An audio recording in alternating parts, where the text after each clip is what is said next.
I am delighted to welcome everyone to the first Holocaust Living History workshop of 2022. Thank you all for joining us today. Due to the ongoing pandemic, we are meeting online, as you are noticing, and we are having a nice big audience. That's wonderful. We have people from San Diego, from Halifax, and who knows from where. Today's event is billed as the Lou Dunst Memorial Lecture. And before introducing our speakers, I would like to say a few words about Lou. Lou was originally from Jasina, Czechoslovakia. He survived the Holocaust, including a stay in Auschwitz, like our honored speaker today, and subsequently moved to San Diego.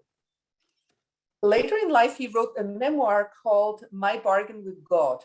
At that time, he was already one of the best loved Holocaust survivors in San Diego. I'm being interrupted. I'm delighted to be interrupted by the chat messages. There are people from Washington, from Mexico City. This is wonderful. This is proving to be a great event. Okay, so as I said, Lou was very well regarded and liked in San Diego. A gentleman as well as a true gentleman, Lou was especially popular with young people, like students. He frequently spoke in local schools and shared his story at UC San Diego several times. After his passing, his wife Estelle established an endowment to support the annual Lou Dunst Memorial Lecture. Although Estelle has now passed away as well, I recall her and Lou with genuine gratitude and affection. Lou Dunst is one of the roughly 50,000 Jewish Holocaust survivors whose testimony was recorded by Steven Spielberg's Shoah Foundation. As many of you know, the UC San Diego Library is one of the few institutions on the West Coast that offers access to the entire vast database of testimonies. I'm always available to help you research the database. It is indeed a marvelous resource to study and commemorate the Holocaust. Considering its great extent, it is probably no surprise that it contains the testimony of today's honored guest, George Heimler. So if you'd like to learn even more about George after today's event, you may watch this video in its entirety in the library once the campus opens again. Today, Stephanie Heimler will be facilitating a conversation with her grandfather, George, on his experience as a Holocaust survivor from Budapest, Hungary. Please submit your questions using the Q&A button at the bottom of the screen. We will keep track of the questions, and after the conversation, Stephanie will moderate the Q&A. Stephanie is a third-year PhD student in the Biomedical Sciences program at UC San Diego. She grew up in San Diego and is very active in the Jewish community, both on and off campus. She is joined by her grandfather, George Heimler, who was born in 1938 in Budapest, Hungary. Before the war, George's family lived a comfortable life, and his father ran their family's furniture manufacturing business. During the Nazi occupation of Hungary, George was taken to Auschwitz with his parents, twin brother, and older sister in July of 1944.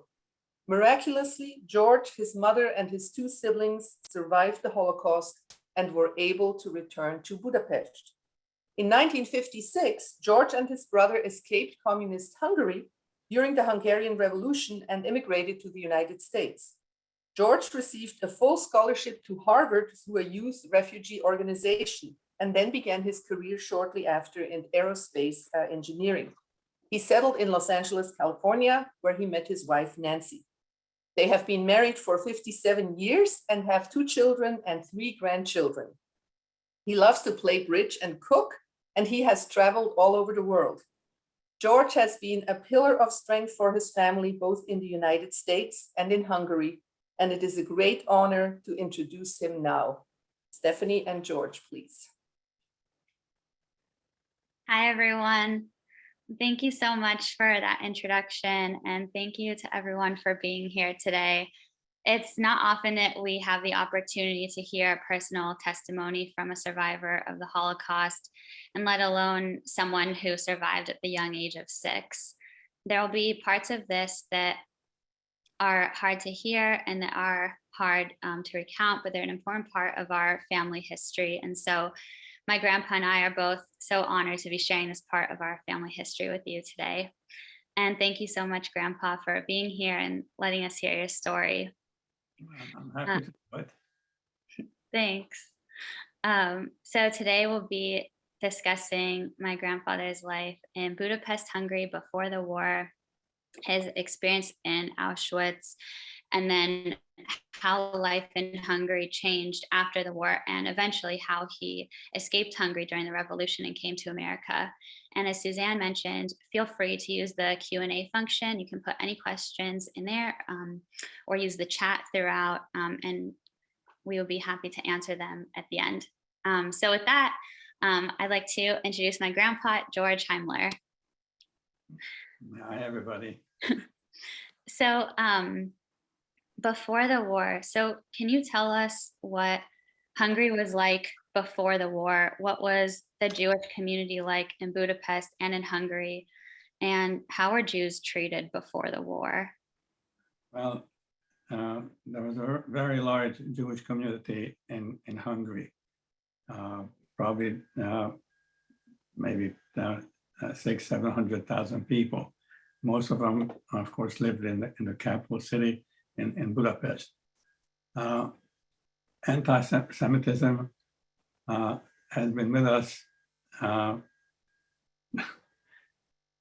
many, many years, and there was anti-Semitism before the war, after the war, and I regret to say that it exists here in America as well. But we lived a comfortable life. My paternal grandfather, a self-made man, but he had the Midas touch, and he made a lot of money just from manufacturing furniture, but also because he believed in real estate. Mm-hmm. And whatever extra money he had, he wasn't interested in securities. It all went into real estate. I think while you talk about that, I'll show the picture of you and your brother in front of the furniture business.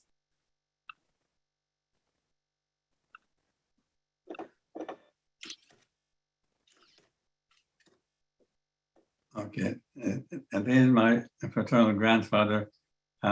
His name is Hugo Hadl, Hadl, because when I was born, well, and I'll return to it later. At this picture, I can't tell, we were maybe a month old, but my grandfather at that point only had a granddaughter, my older sister, Ava.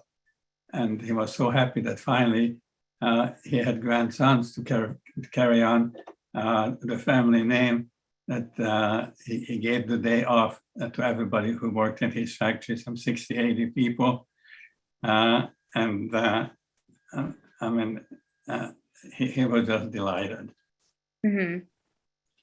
And can you talk about how Jews were treated in their jobs during this time? And did your family employ non-Jews? And well, all our employees were Christians, and they knew that we were Jewish, but we provided them with a job and income. So they didn't say anything. We didn't hear an anti-Semitic remarks from the employees.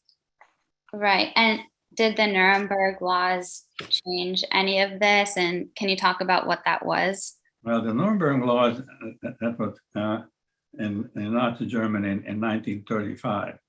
And it was really the Nuremberg race laws. They decided who was actually a German, an Aryan, and anybody whose parents or grandparents were of Jewish descent they could not be Germans. And, you know, by that time, 1935, they had this so-called Jewish question. What should Germany do with the Jews? And at first, they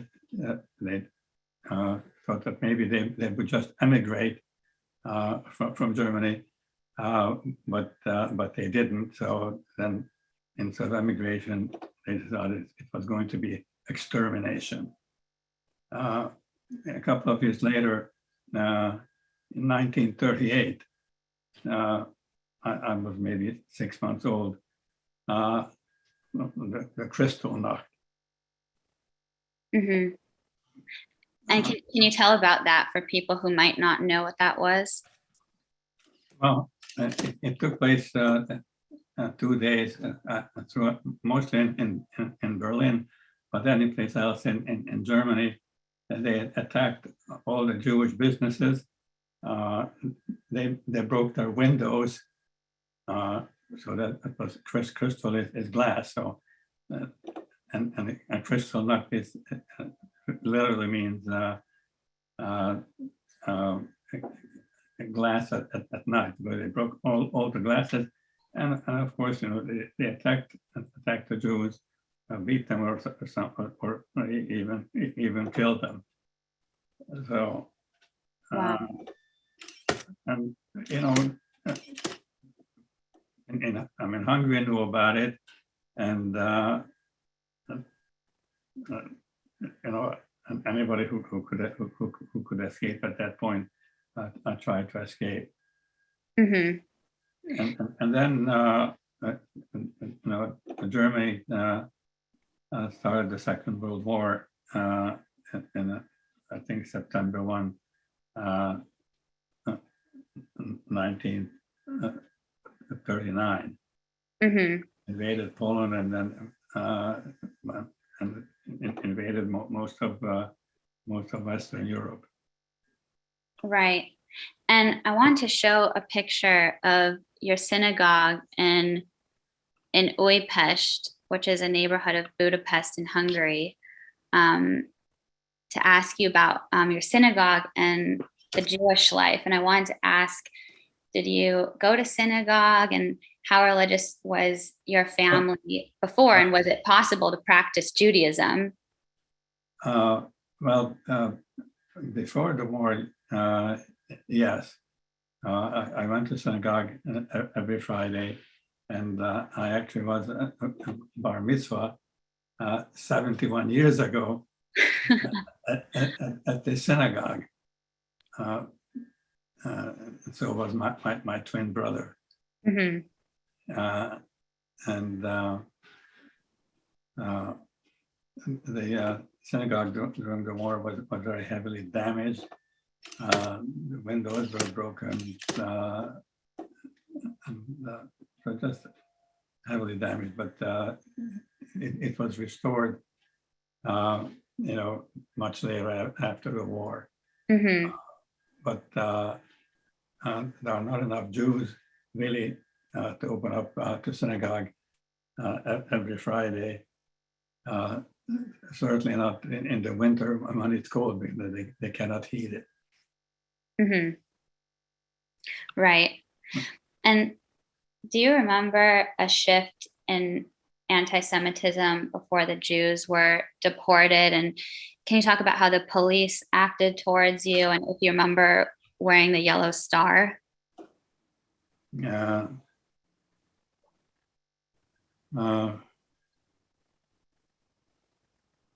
Yeah, what really happened, I just wanted to step back maybe a couple of years. In 1942-43, in the winter of 42-43, Germany had a major defeat at Stalingrad. And it was very likely at that point that Germany will eventually lose the war. So the regent of Hungary, Miklos Horthy, tried to negotiate a separate armistice for Hungary with the Western Allies. To prevent this effort, Germany occupied Hungary in March of 1944.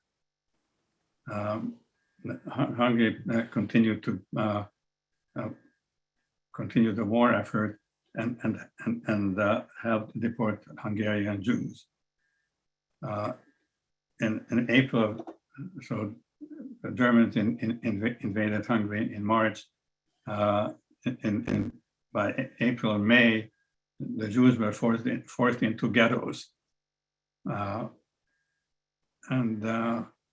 family was in a ghetto in Budapest, in a brick factory that had a railing. And the next 2 months, about 450,000 Jews were deported in cattle trains to Auschwitz. And at that point, how did the Nazis know who was Jewish? And were neighbors able to help, or did any try to help? Once the Germans invaded Hungary, the Jews who were outdoors had to wear a yellow star. So everybody knew, who was Jewish. But it didn't last all that long, because we were forced into a ghetto, and eventually we were just deported. Mm-hmm. And what year was this that you were deported? It was July of 1944. Mm-hmm. And that's in the heat of the summer. And so just imagine being 60 or 80 people in a cattle car that has very little ventilation, just high up above your head. And there was no sanitation, there was no food or drink or anything. So by the time we arrived in Auschwitz, I'm not sure how long it took, but it must have been at least a day or maybe even 2 days. Mm-hmm. And did you know, while you were on the cattle car, did you know where you were going, or did anyone give you information about this? No, we had no idea where we were going. Mm-hmm. And we had just very few personal belongings. Right. And when you finally arrived at Auschwitz, the concentration camp, what was it that your mother said that eventually saved you and your siblings? Well, what happened, they opened up the doors of the cattle car, and a lot of Germans start yelling, March now, just move fast. We want everybody out of there quickly. And my mother, who spoke perfect German, yelled back to them, said, I have twins, I have to get them dressed. Oh, twins, okay. You go one way. And as everybody now departed from the cattle cars, they were separated into two different rows. The people that were going to be killed immediately, go into a gas chamber. Older people, infirmed, and the people that the Nazis decided that maybe they could do some work, they went in another line, and those people were immediately tattooed with a tattoo on their arm. Mm-hmm.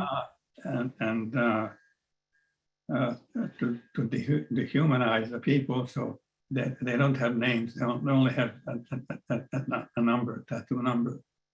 And I was tattooed myself, and maybe I can show you my arm. Of course, I was a 6-year-old kid. I don't know if you can see this or not. I don't think we can see it just yet. Well, I don't know how to turn it on. Oh yeah. Yeah, the blue letters. Wow. Yeah, but you know, I was 6 years old, and so my arms are obviously stretched a little bit from the time I was 6 until I'm now 84. Right. And thank you so much for showing that, because for so many people, this is only something we've heard about, but not something that anyone has ever actually seen before. So for people who don't know, you mentioned that twins were saved and were in a separate line. And for people who don't know, could you tell us why that was the case? Well, there was a special place for children that they saved for various reasons, and the Kinderlager.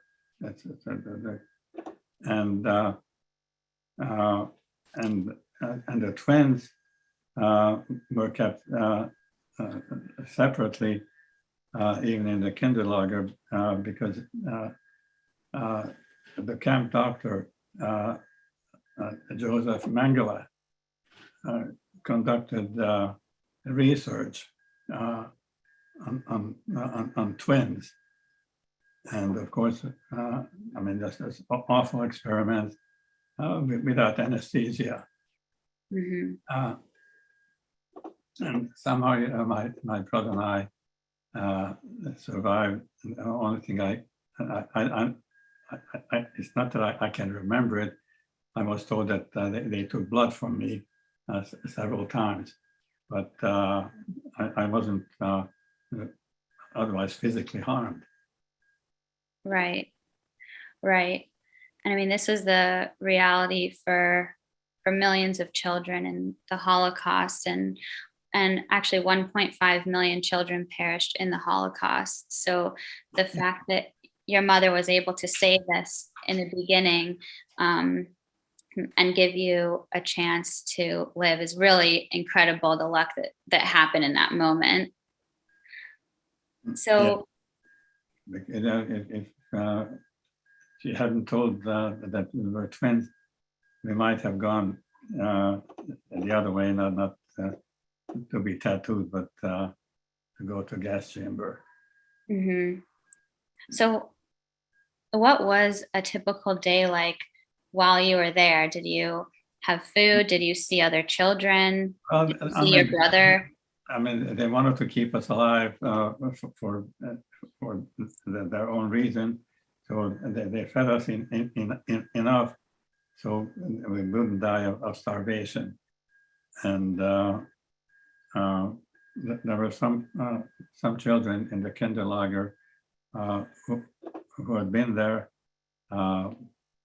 maybe weeks or months before we arrived. And they warned us that if we don't eat the bread that they give us during the day, we shouldn't keep it with us at night, because when we went to sleep, rats came out, and they would smell anything that they could eat. And every morning, everybody had to get out of the lager and stand out front, and there was a head count.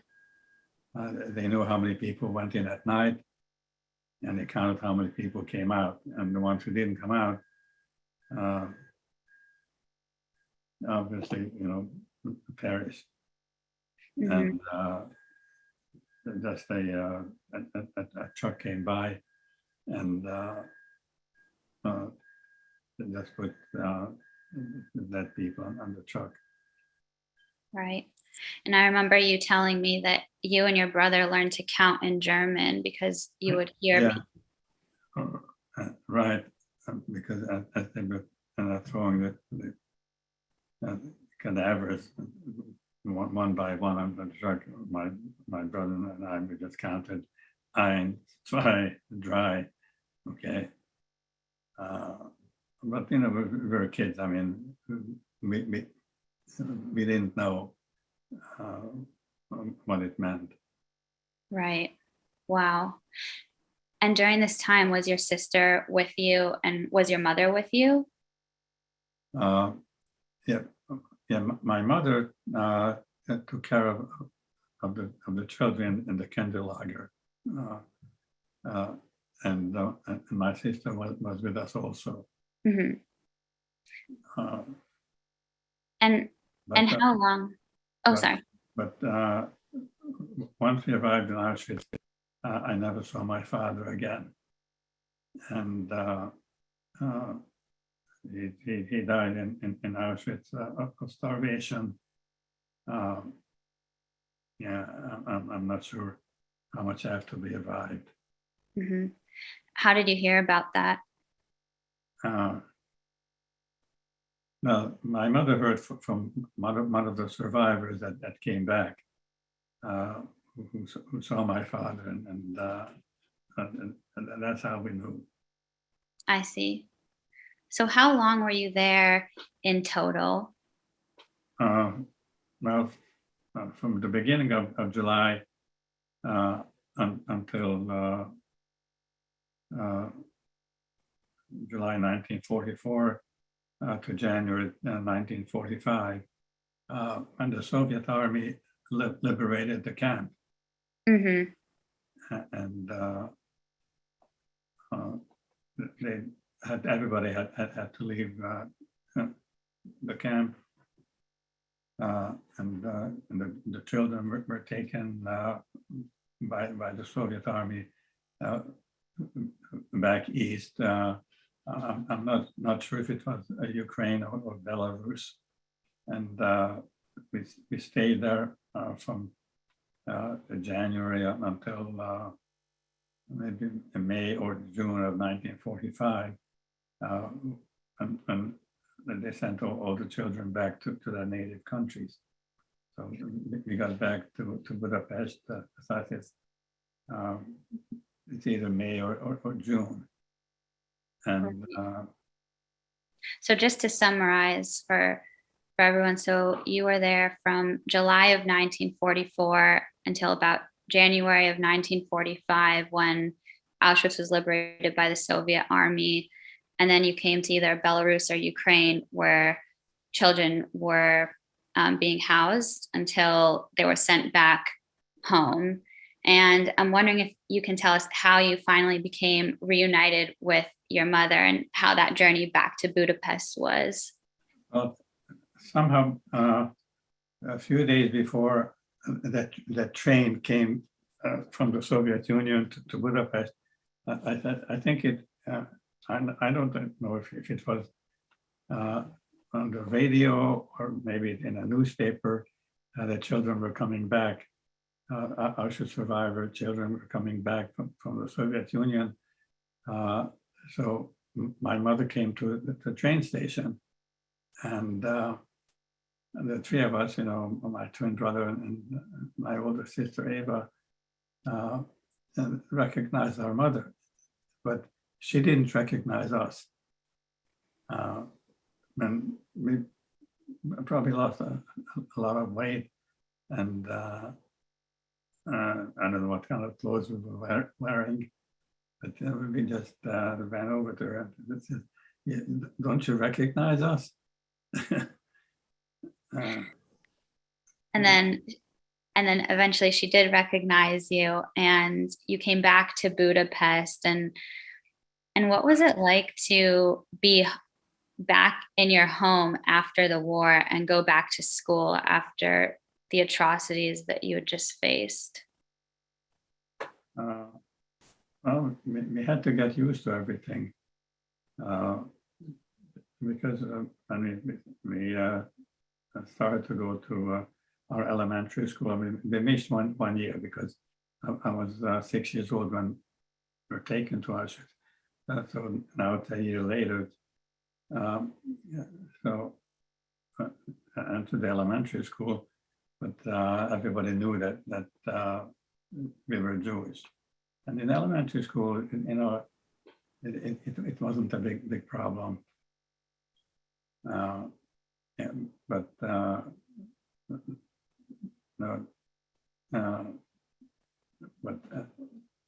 anti-Semitism was a bigger problem when I got into high school. What happened? Well, in high school, back in those days, they still had religious education. It was toward the end of the school day. I know, maybe at 12 or 1 o'clock. The Roman Catholics had to go one way, and the other Christian Baptists or whatever went into another room.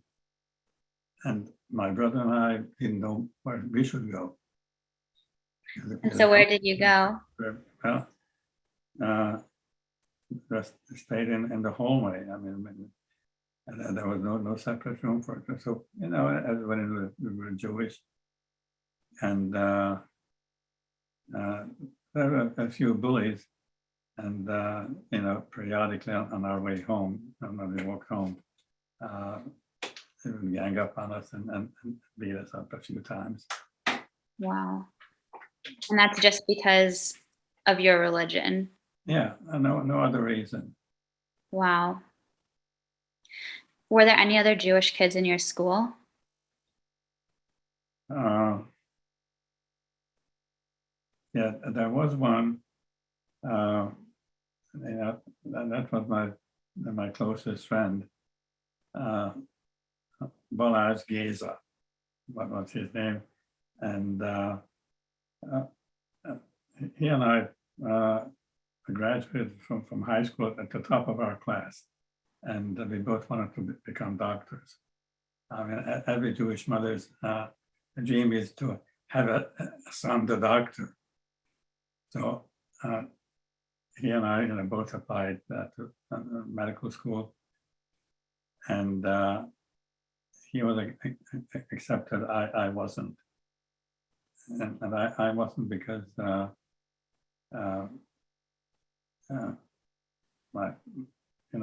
parents owned what they called the means of production, and that they couldn't trust us in the future, so they didn't want to teach me. So what happened, once you graduated from high school, you could just sit at home. This was now, 1955, 56. You had to have a job, and I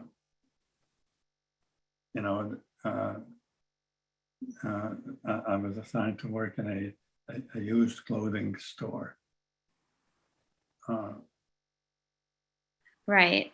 So just to review, so you wanted to apply to school in Hungary, but the government didn't trust those who had private ownership of property or businesses, and because of that reason, you weren't. Exactly. Mm-hmm. They didn't think that they could trust us in the future. Right. And so you're working in the used clothing store, and I wanted to also ask, what happened to your synagogue after the war, and what state was it in? And I also want to show a picture of it again. Okay. Well, as I mentioned before, the synagogue was heavily damaged. I mean, the building was standing, but all the stained glass windows were broken. And our family, paid to restore one of the stained glass windows, and it has our name in it. On the left side, Hadl, Hadls. See that was my biological father's last name. Okay, so I was in the stained glass, we put some of the Hadl, and then Heimler, Imre Heimler, whose wife and son didn't survive. So he adopted my brother and me in 1948 or 49, and from that day on, I took the name Heimler, and that's why you're also Heimler now. Okay. But in Budapest and in most of Budapest, the Jewish community was very close-knit, and they all knew one another. Imre Heimler and his family, and my biological father, Hadl Sándor, his family, they all knew one another. They used to meet each other in the synagogue, or they met each other at their homes. So when my mother came back, and when Imre Heimler came back, I mean, they didn't have too many choices for marriage, and they already knew each other, so it was kind of natural for them to marry. And what happened with your family's furniture manufacturing business? Was your mother in charge of it after that? Well, when we came home, yes, I mean, she was in charge of it, and Imre Heimler,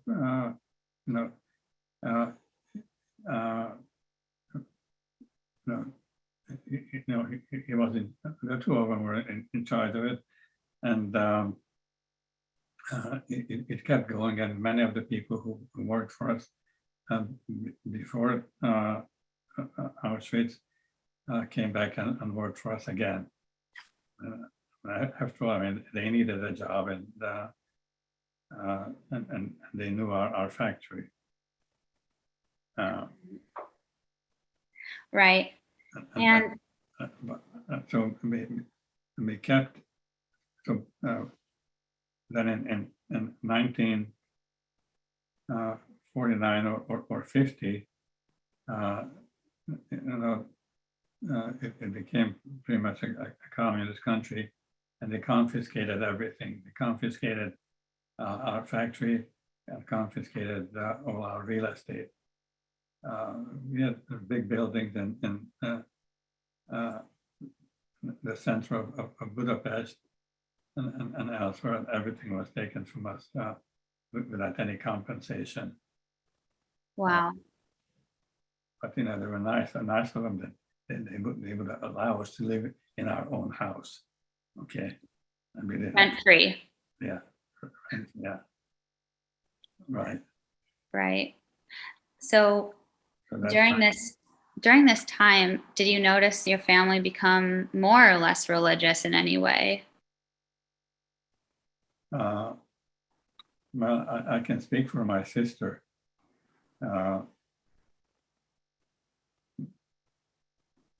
Because my sister never entered a synagogue after we came back from Auschwitz. Including your bar mitzvah, right? That's right. Yeah. Wow. But she did end up going to Israel Yeah. and spending some time there. Yeah, she was there for a couple of years, and against our advice,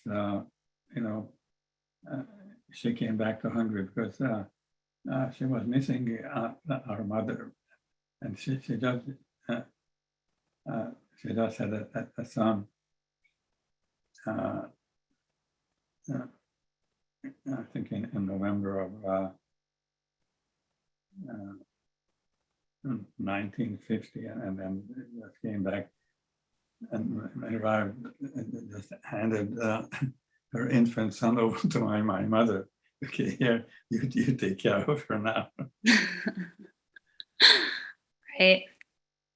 Right. And so then towards the end of high school, after all this had happened, Hungary was close to a revolution. And I how, graduated from high school in 1956, June of 1956, and the revolution broke out in October of 1956, and it lasted for maybe a month, maybe not even that long, and the Soviet army just overwhelmed the country, and a lot of people died, fighting the Soviet army, but it was useless. and so how did you and your brother decide it was time to leave? And who was the one who made that decision? Well, that was really my brother's decision, because my brother was very involved in this revolution. He was demonstrating, he was carrying cards, Soviets go home and things like that. And he thought that if the Soviets will defeat the revolution, which was expected to happen anyhow, that he may have to pay for it. So he said he really has to leave. So it was a Thursday afternoon. I'm in that used clothing store, and my brother comes in there and he says, "George, we're leaving tomorrow, but right now let's go home, say goodbye to our parents." And I said to him, "But it's only Thursday. I don't get paid until tomorrow." So he said, "You must be crazy." So we went home, said hello to our parents, and the following morning, I got on the train, went west toward Austria, and the train had to stop in Hungary. It couldn't go across to Austria, so we had to get off probably maybe a couple, 2 or 3 miles from the actual border, and we didn't know exactly how to go across the border, but we found a person there who had a farm, and I asked him, and he showed us which way to go, pointing out certain segments that are no mined, because the border was heavily mined. Wow. So we made it across, and we and hundreds of other Hungarians who escaped, and they took us into Vienna, and we stayed there in a youth hostel for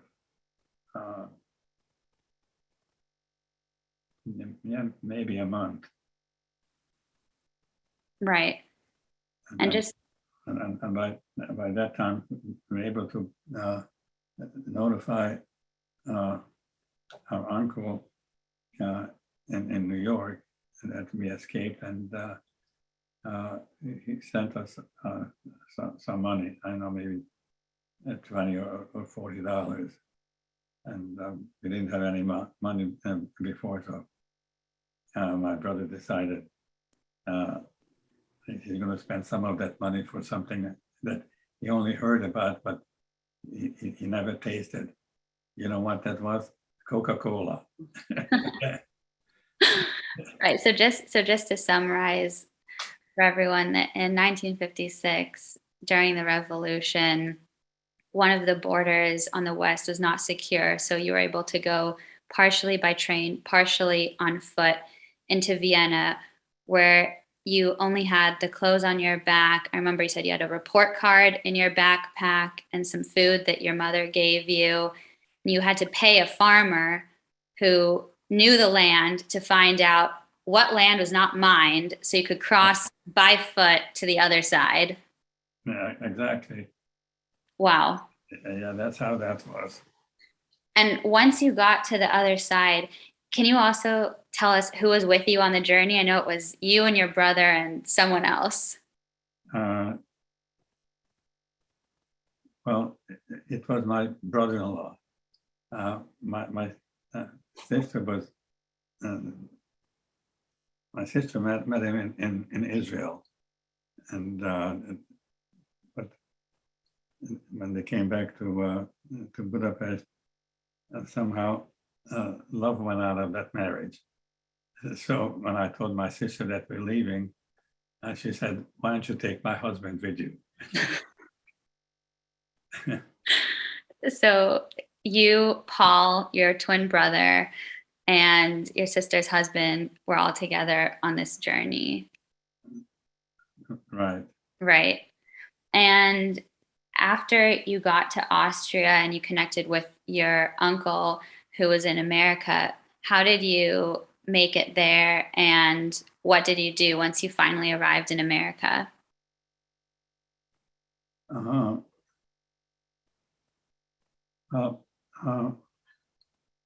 My uncle lived in Bronx, and Bronx was different from what Bronx is right now. In a community called Parkchester, and he had a 2-bedroom apartment there. 2-bedroom, but I think only 1 bathroom. He had a son, Leonard, and Leonard is maybe 3 or 4 months older than we are. But when we got there, now it's 1957. He was already enrolled in college at City College of New York, so he wasn't living at home. So we used his bedroom for maybe a week, and my uncle decided that we can't walk around with those immigrant clothes, and he took us, I think it was Robert Hall or some other inexpensive clothing store, and he got us some clothes, and this is winter now. It's January, but after about a week, we just left my uncle's apartment and lived in a YMCA. I think that 34th Street YMCA, and we lived there. I don't know, maybe a couple of weeks, and we both got jobs. I'm not even sure what we were doing, but some meaningless job, but something that paid us, a minimum salary. Right. But unlike in Hungary, once you arrived in America with all of the freedoms, you were able to go to university here, as was your brother, and you were finally able to start, really developing your life here.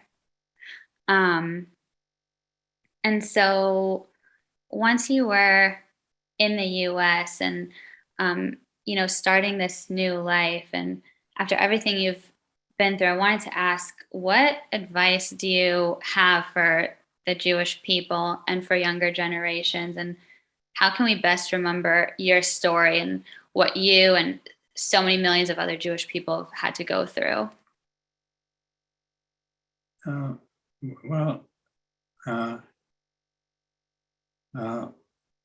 We need Israel as much as Israel needs the United States. and I'm a strong supporter of Israel.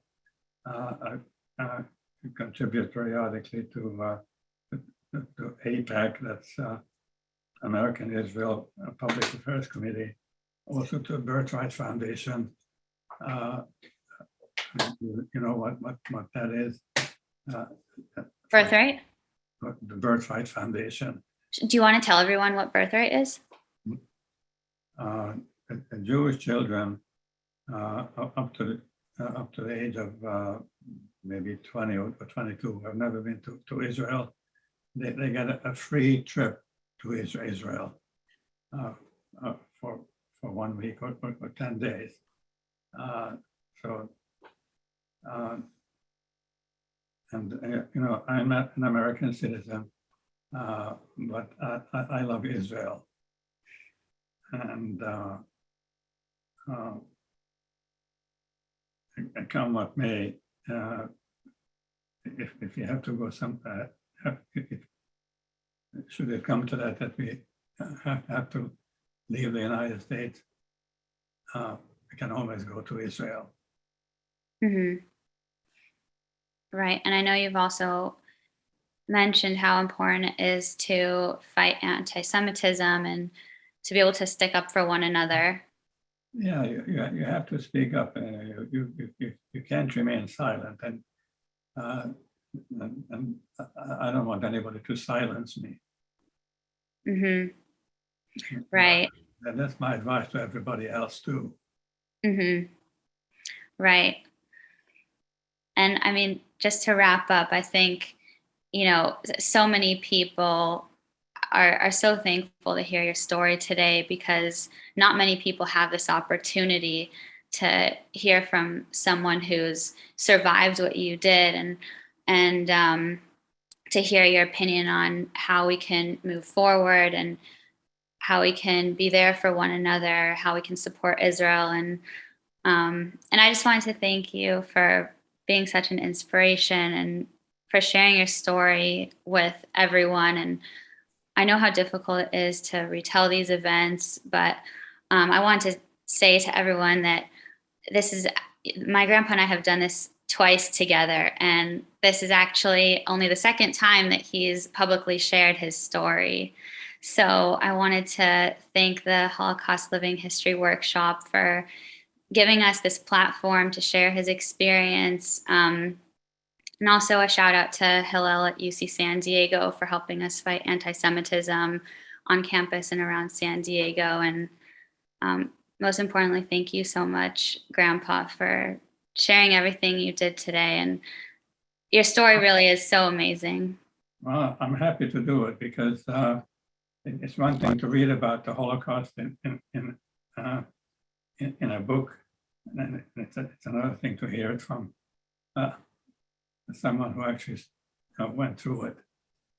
Right. And I also just wanted to say there's so many people in the chat. I'm not sure if you're reading, but so many people are thanking you, and really, really appreciate hearing what you shared today. And thank you to everyone for putting questions in the Q&A. And I would like to open up the question and answer section. So thank you so much. Okay, let me see what questions are in here.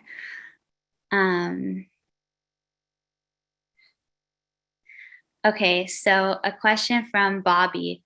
Have you ever taken your family back to your temple in Budapest?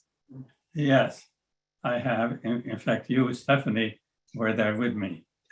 I have been. Actually, I might take this opportunity to show a photo of us. So this is a photo of our family in Budapest. And what I see as the real victory is that after everything that this family, that my grandpa and his siblings have experienced, we have a really big family in Hungary. His sister even has great grandchildren. And I think that's a really beautiful thing. Yeah, that's my sister. Your arm is around my sister. Yes. Yeah, right. So yes, so to answer the question, the synagogue is still there, and Grandpa, someone lives there to keep operating it, right? Well, it's closed most of the time. There are not enough Jews to have a minyan even. So, Mm-hmm. and in the winter months, I mean, it's too cold and they couldn't heat it. But it exists, but it's kind of a synagogue without Jews. I see. Another question from Pearl. Was your family able to regain ownership or control of any or all of the property that they owned in Hungary? The answer is no. No, because the government that's in power now said they had nothing to do with it. So they got nothing. Is the furniture manufacturing business still there? No, it's not. It was an old building. It was torn down.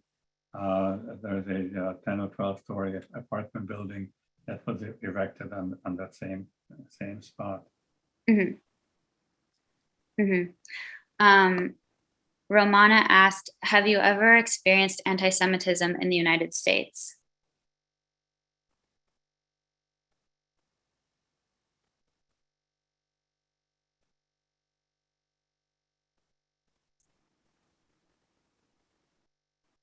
I'm thinking about it because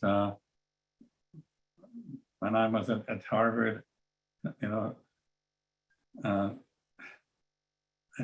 good percentage of the students were Jewish. And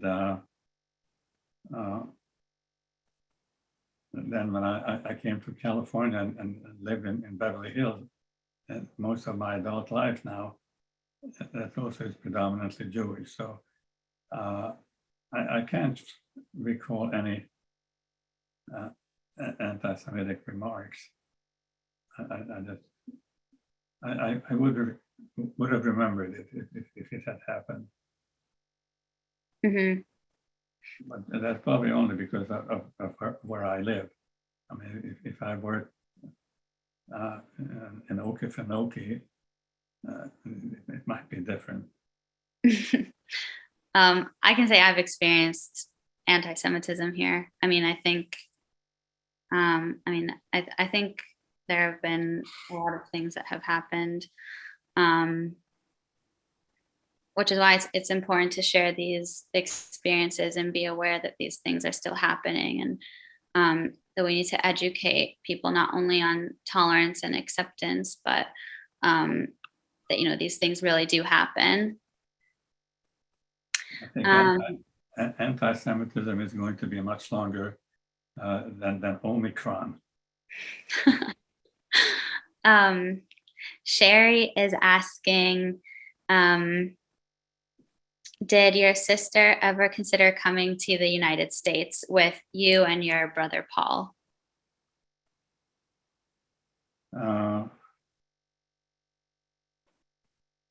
No, I mean, remember, she encouraged us to take her husband with us. Okay. So, and the answer is no, and then she got remarried a few years after we left Hungary, and she just remained there for the rest of her life. Mm-hmm. And she lives there, and she's kind of a remarkable woman. She lives all by herself. She hasn't seen a doctor in maybe 15 years.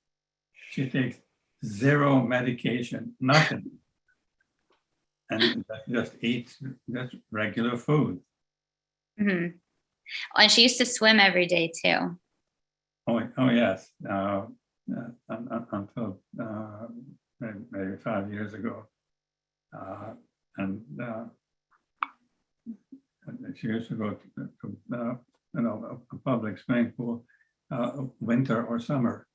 I mean, in the winter, she just changed from her street clothes to her bathing suit, and walked out to the pool, and left her slipper on the pool deck and swam there, and then her slipper was frozen to the to the pool deck. It was so cold outside. So, Wow. so yeah, she swam about a kilometer every day. I mean, Wow. Well, we have another question. You mentioned that you had a best friend in Hungary who eventually went to medical school, and Stephanie in the chat is asking, did you ever hear from your friend again? well, on one of our trips, I called him, and I think it was a time when I think your father or may have, and Julie had chicken pox. So I said I would like to see my children and like to see your children, but he said, oh yeah, they had chicken pox, and he didn't want to come. And then he's a medical doctor. I mean, I'm sure that his children eventually got the chicken pox from somebody else. and I never saw him after that, and I never talked to him after that. I had two other, Christian friends from high school. I saw a couple of them, but many years ago. So I'm not sure how they are. I just don't have contact with them. I really have no contact with anybody in Hungary other than my sister and her family.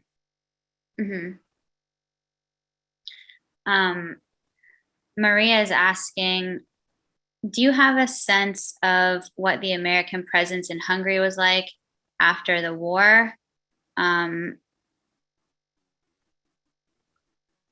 Or what the presence of, I guess, the Soviets or other nations were after? I don't understand the question. The question was there an American presence in Hungary after the war?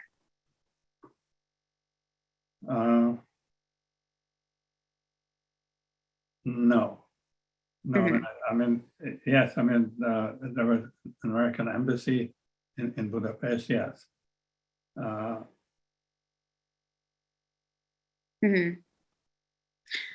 And then a question from a student, Emily, is asking, is there any advice you can give to today's young Jewish people about coping with and combating anti-Semitism?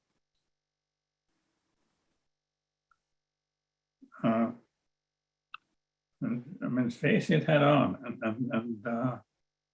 and fight it. You can't let it just pass. Do whatever you need to do. Right. Thank you. Well, are there any more questions, either in the chat or in the Q&A? I'm not sure if I'm able to see any more.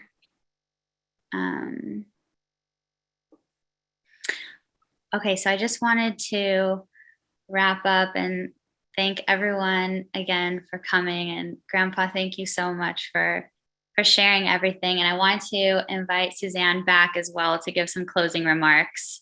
Thank you so very much, George and Stephanie, for being with us today. I think it's wonderful that, Stephanie, first of all, that you reached out to me and you asked me about this opportunity.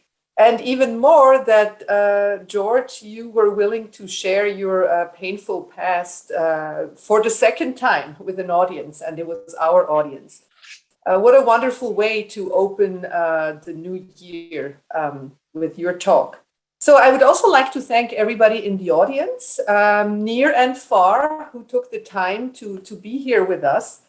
Our next workshop will take place virtually on March 2nd. We do hope, pandemic permitting, to go back to in-person event in April, but the March event on March the 2nd will be virtual. We will host Said Achan and Katerina Galor, who are going to talk about their new book, The Moral Triangle, Germans, Israelis, Palestinians.